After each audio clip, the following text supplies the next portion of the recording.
The air in the courtroom felt thick enough to choke on. Every sound was magnified, the squeak of a lawyer's shoe, the rustle of papers, the low, persistent hum of the fluorescent lights overhead. I sat at the plaintiff's table, my hands clasped so tightly on my lap that my knuckles were white. Across the room, separated by a gulf of polished wood and legal procedure, sat the man who had stolen the last 12 years of my father's life. And now he was trying to steal everything else. His name is Liam King. He's 45, but he carries himself with the preening artificial grace of someone desperate to appear younger. His suit was tailored, probably expensive, and a deep charcoal gray that was meant to look somber, respectful. But there was nothing respectful about him. A small, sad smile was plastered on his face, a mask of feigned grief he wore for the benefit of the judge. But when his eyes met mine just for a second, the mask slipped. I saw the glint of triumph, the smug certainty of a predator who thinks he's already won. To me, he wasn't Liam. To me, he had been stepmom for more than a decade. And right now, stepmom was about to get away with the perfect crime. My father, Daniel Reed, had been gone for exactly 1 month. He was only 60 years old. His death had ripped a hole in my world so vast and so sudden that I still felt like I was in free fall. One moment he was there, my guide, my hero, the only parent I'd had for most of my life. And the next, he was just a collection of memories and a mountain of legal paperwork. This court battle, this whole ugly affair, was the final bitter chapter in a story that should have ended with peace, not with a fight for his legacy. The conflict was brutally simple. My father had built a successful engineering firm from the ground up. He wasn't a billionaire, but he had worked his entire life to create a comfortable existence to build an estate that represented decades of sacrifice and ingenuity. It was all his. Every stock, every deed, every dollar in the bank was earned long before Liam ever entered the picture.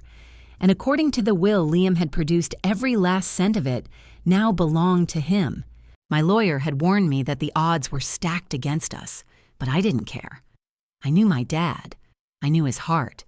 And I knew with a certainty that burned in my gut that he would never, ever have disinherited me. Not willingly. To understand why I was so sure, you have to go back 12 years.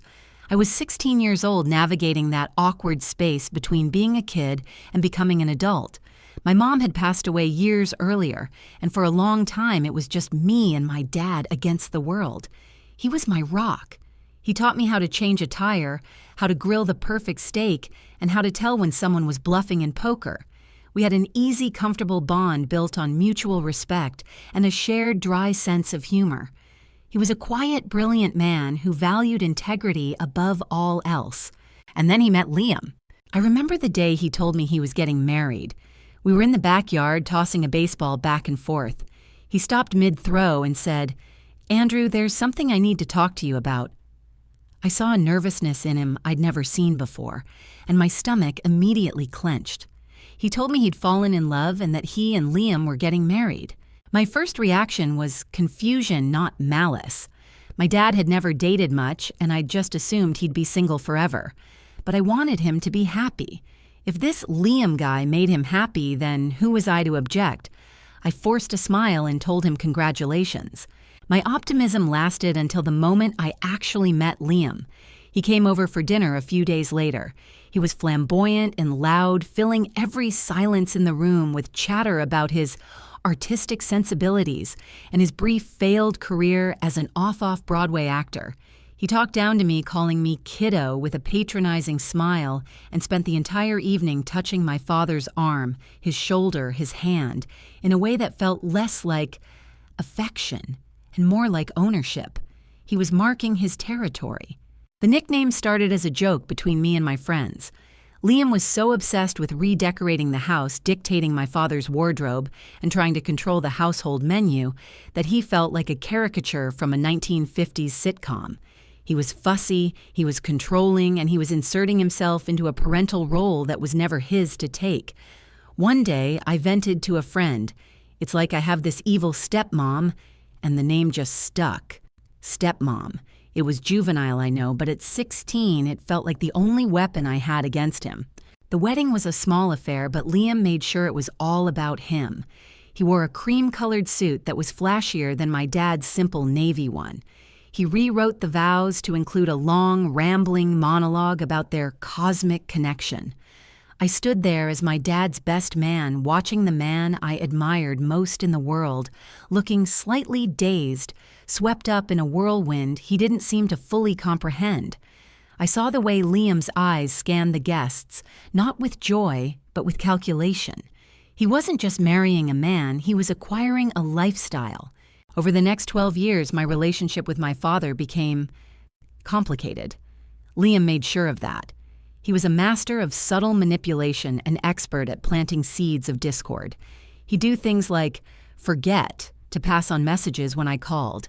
He'd schedule family dinners on nights he knew I had to work late, then tell my dad I'd canceled because I didn't want to come. He systematically isolated my father. Old friends stopped getting invited over their boisterous laughter, replaced by the quiet clinking of wine glasses from Liam's own circle of sycophants. He convinced my dad to retire early, arguing that he needed to relax and enjoy life, which really meant he needed my dad at home under his constant supervision.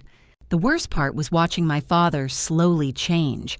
The confident, sharp-witted man I knew began to seem diminished.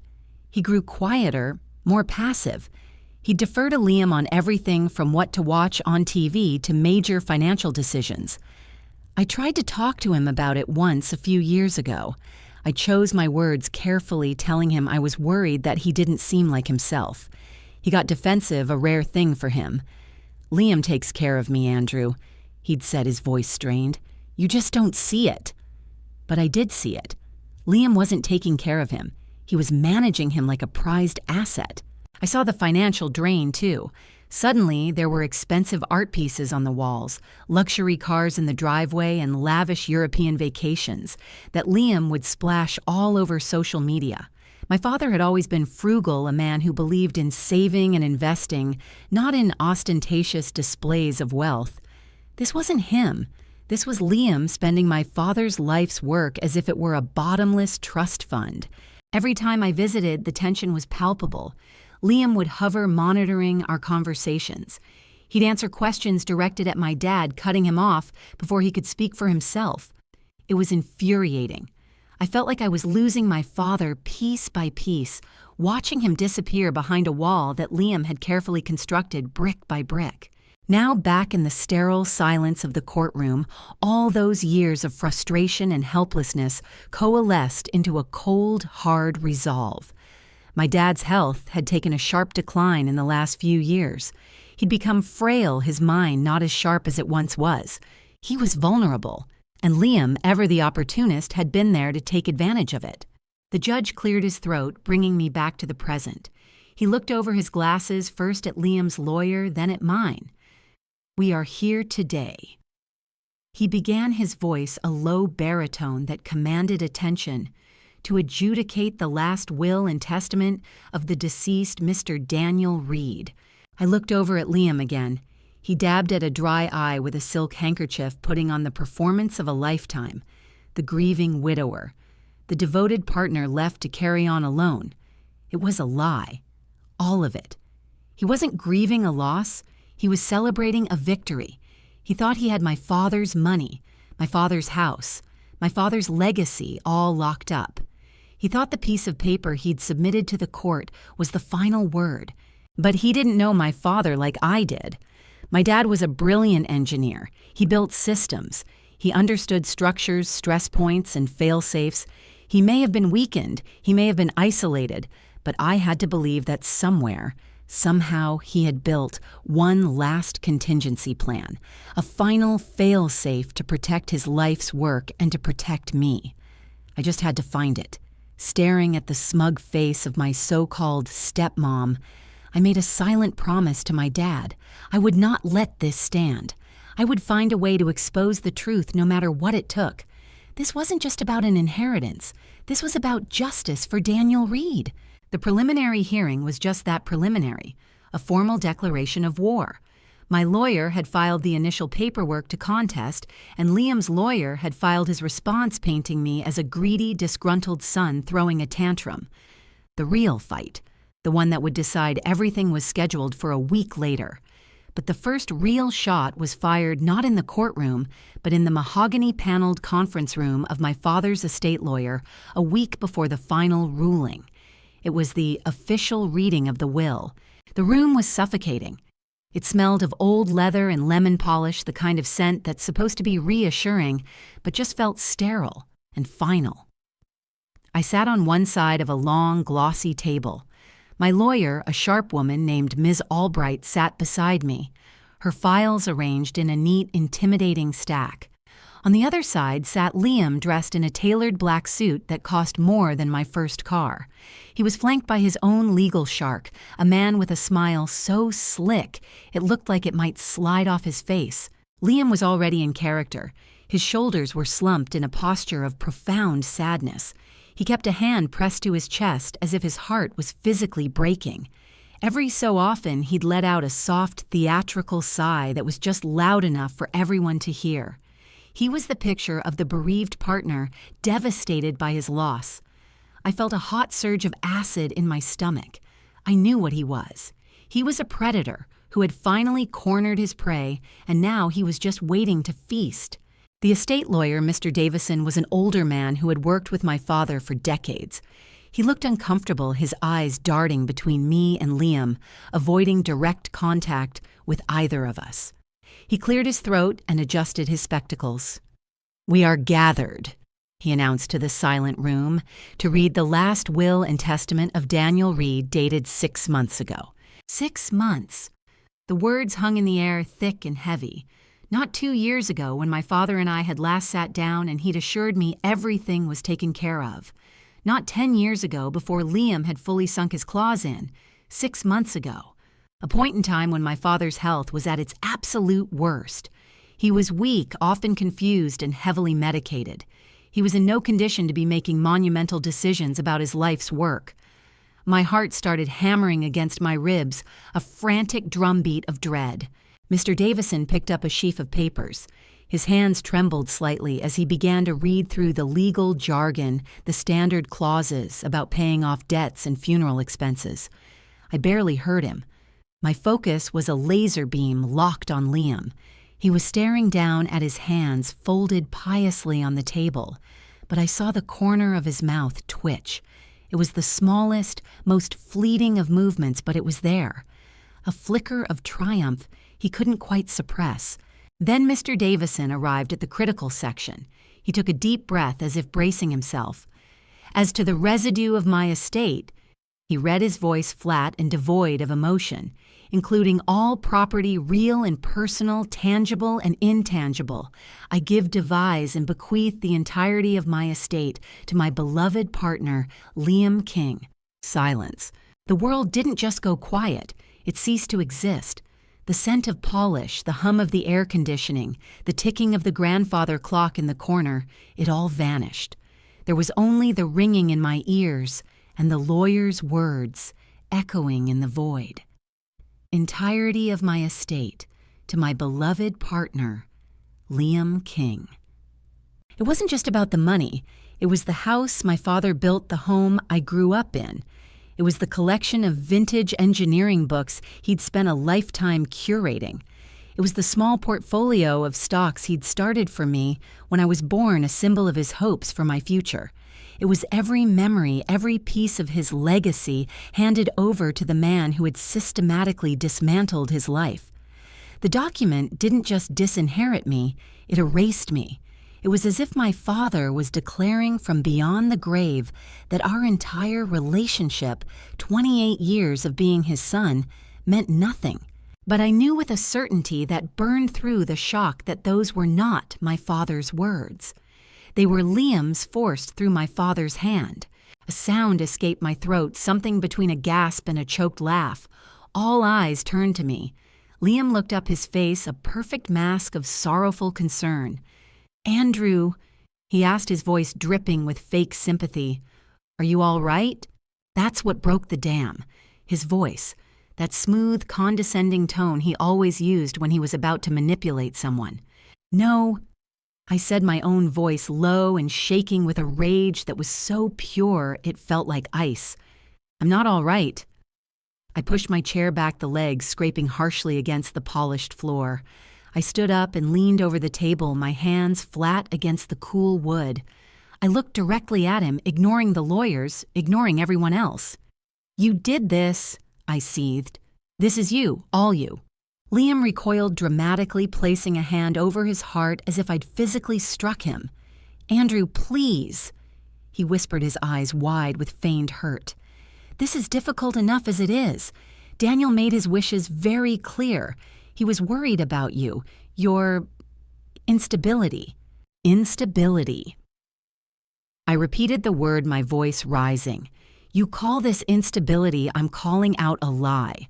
My father would never ever sign this. He loved me. You think I'm just going to let you steal everything he ever worked for with this piece of paper? It's his signature, Andrew." Liam's lawyer interjected smoothly, gesturing to the last page. "Witnessed and notarized. It's perfectly legal." I glanced at the signature. It was my father's name, but it looked wrong. It was frail, spidery, the hand of a man whose strength was failing him. It looked nothing like his usual confident, bold script. It looked like the signature of a man signing under duress. Liam saw where I was looking. He seized the opportunity to twist the knife. His hand wasn't very steady near the end. He said, his voice soft and laced with poison. But his mind was sharp. He told me he felt you'd grown distant, that you disapproved of his life. He wanted to ensure that the person who was truly there for him, day in and day out, was the one who was taken care of.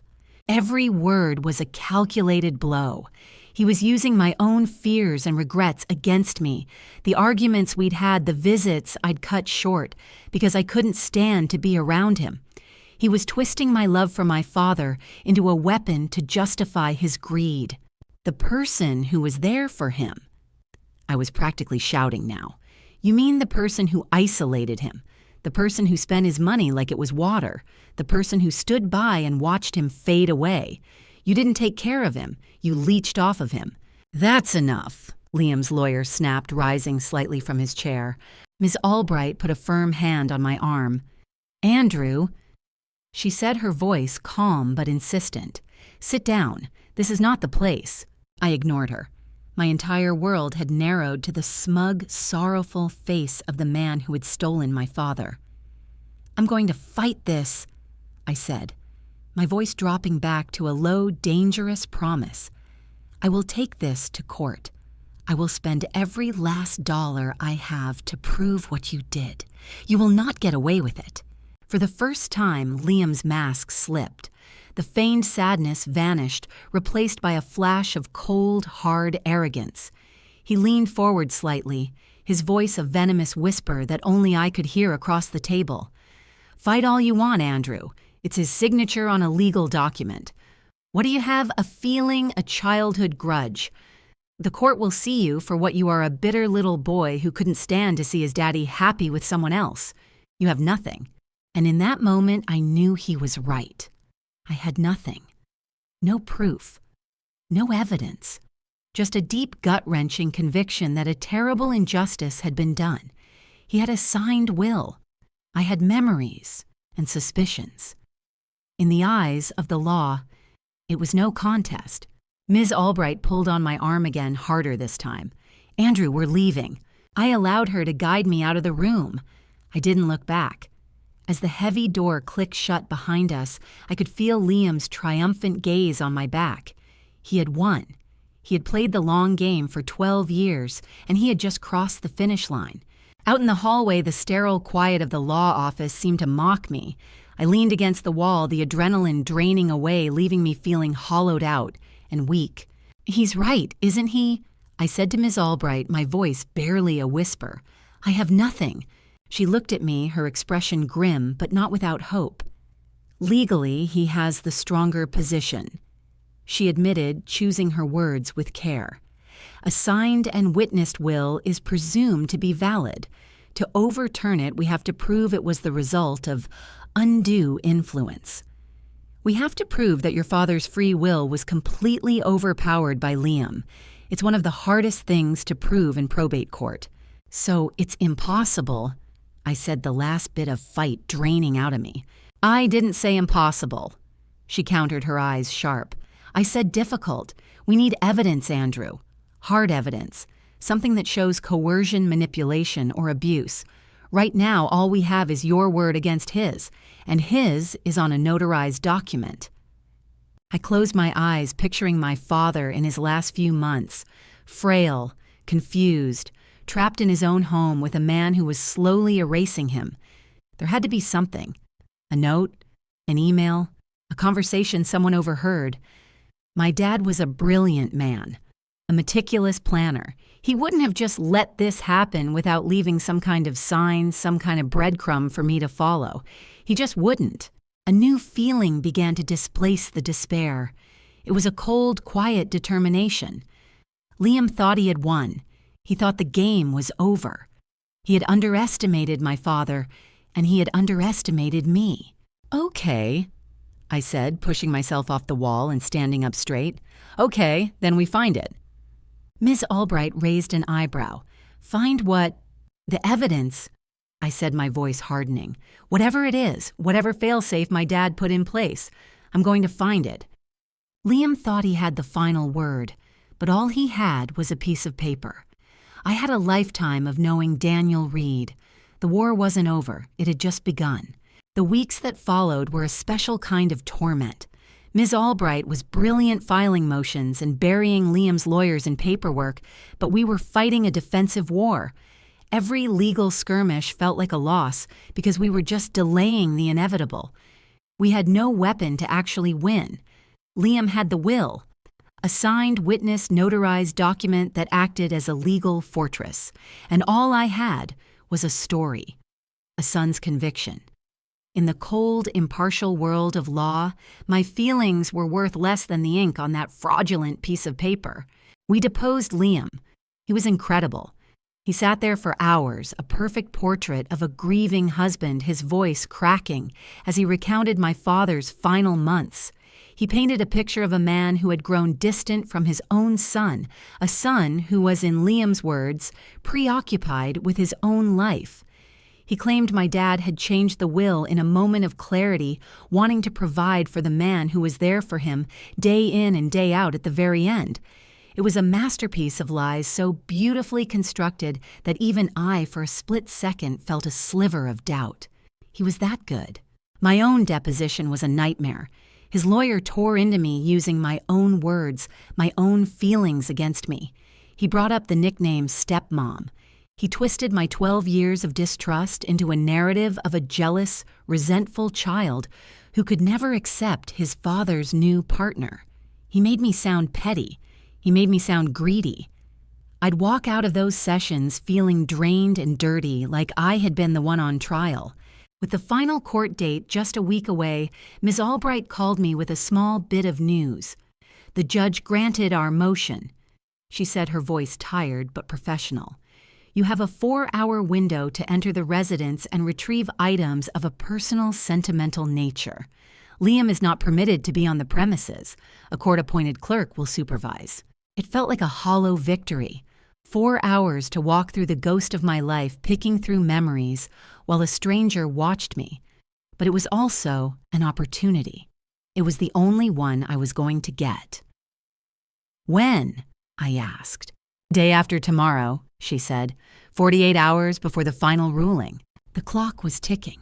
2 days later, I stood on the doorstep of the house I grew up in. The paint was peeling slightly on the trim, something my dad would have never allowed. Liam was letting the place go already. A prim, serious-looking woman named Mrs. Davis, the court clerk, checked her watch and unlocked the door.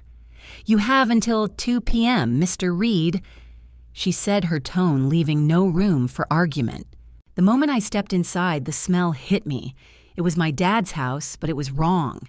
The familiar scent of old books and his pipe tobacco was gone, replaced by some cloying artificial air freshener.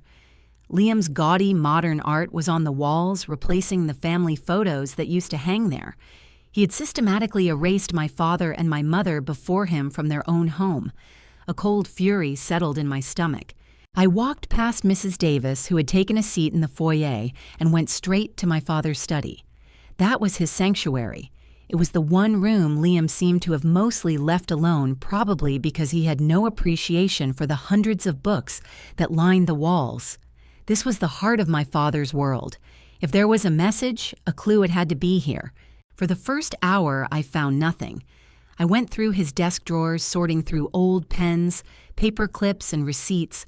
I checked the files in his cabinet tax returns, old contracts, appliance warranties.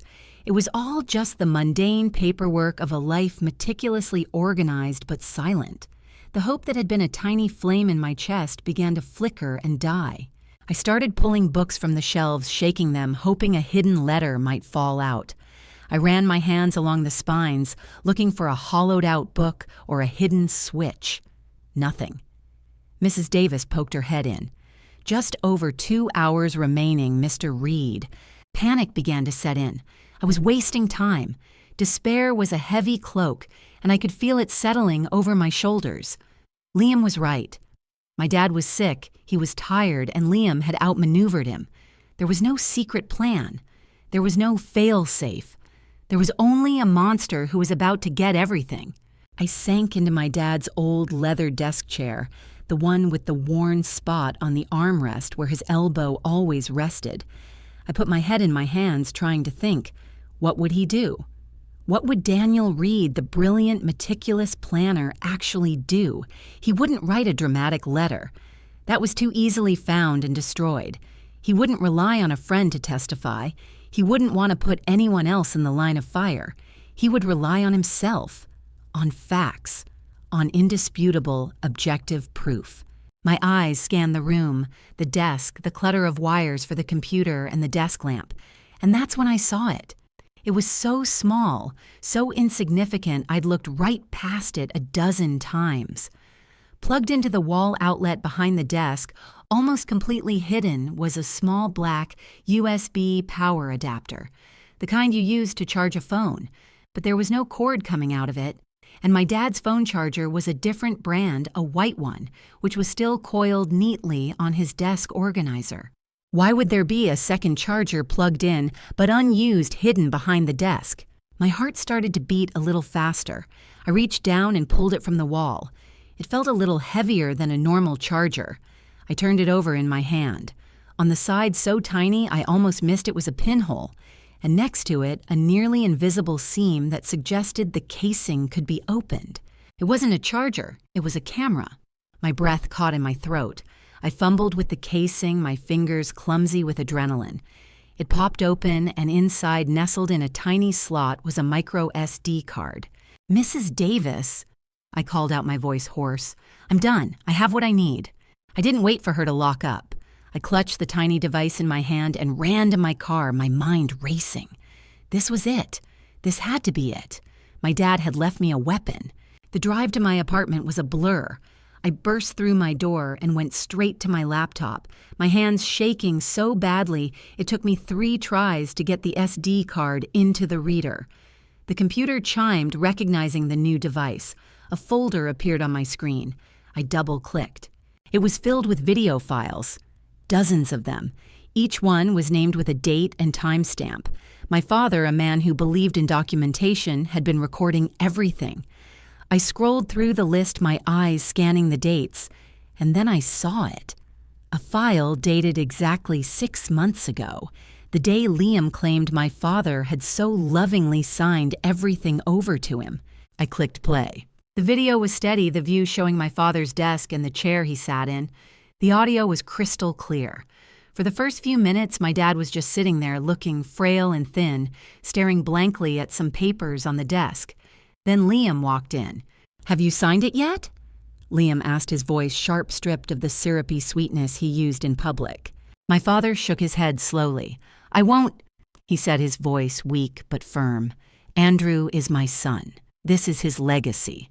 Liam let out a cruel laugh. "Andrew isn't here, Daniel. Andrew is too busy to call his dying father. I'm the one here.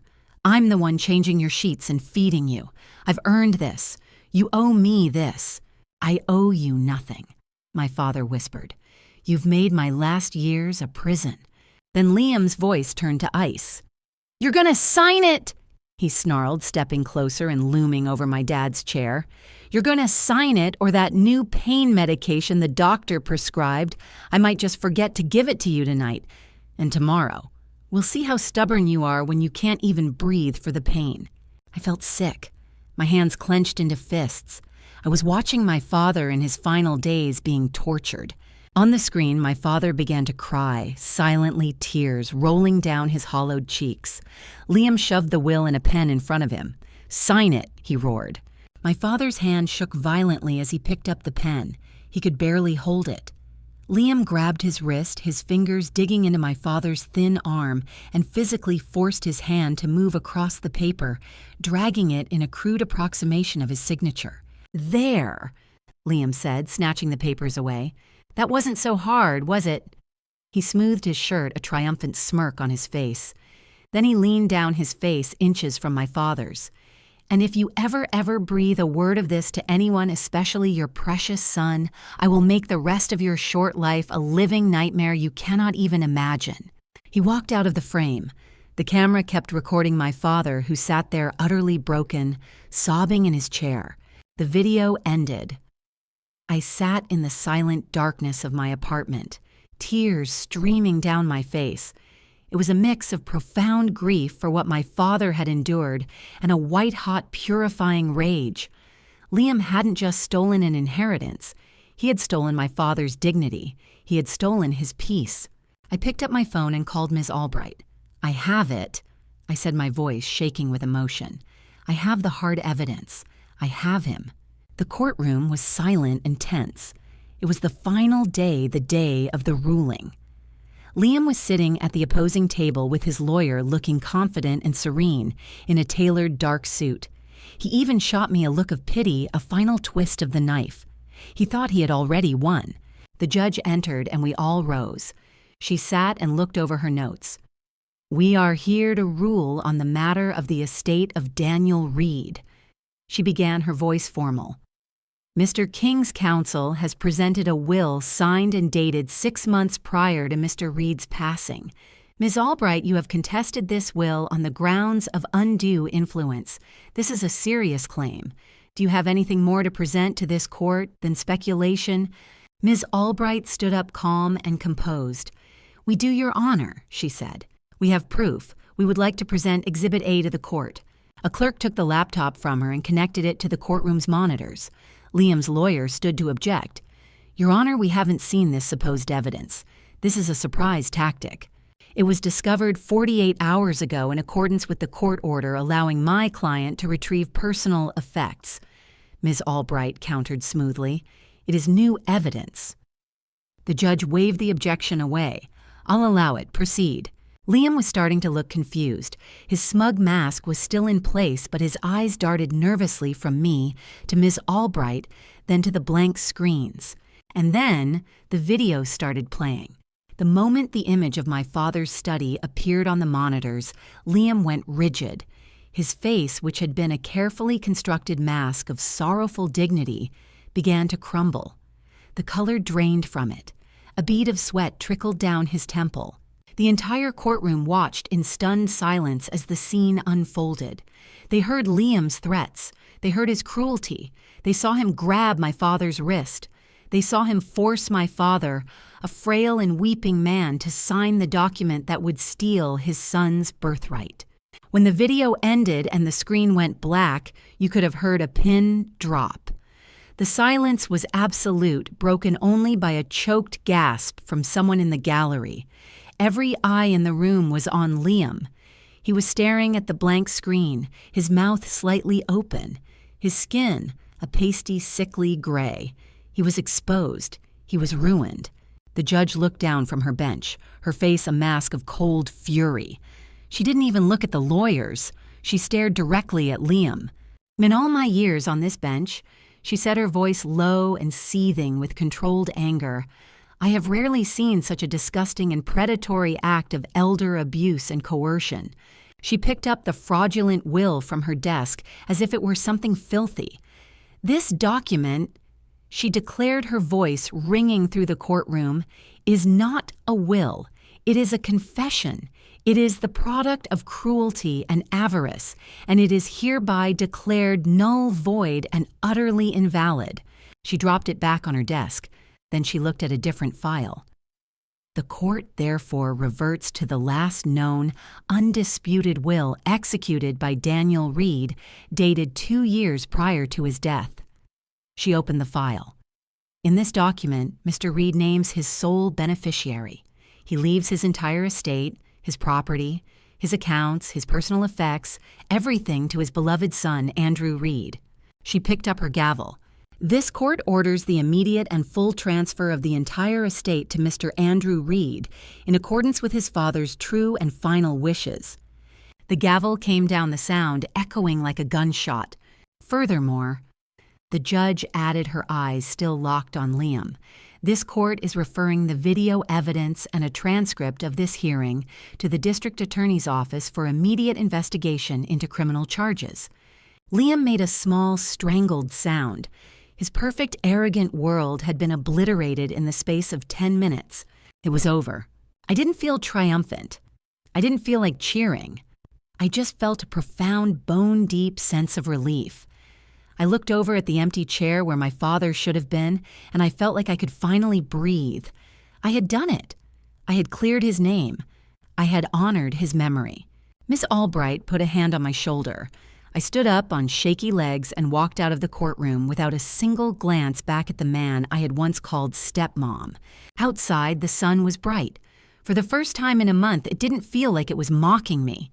My father was gone, and the grief was still a raw, open wound. But his legacy was safe. His final wish was honored.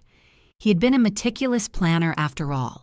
He had left me one last gift, one final message from beyond the grave, the truth. And the truth had finally blessedly set me free.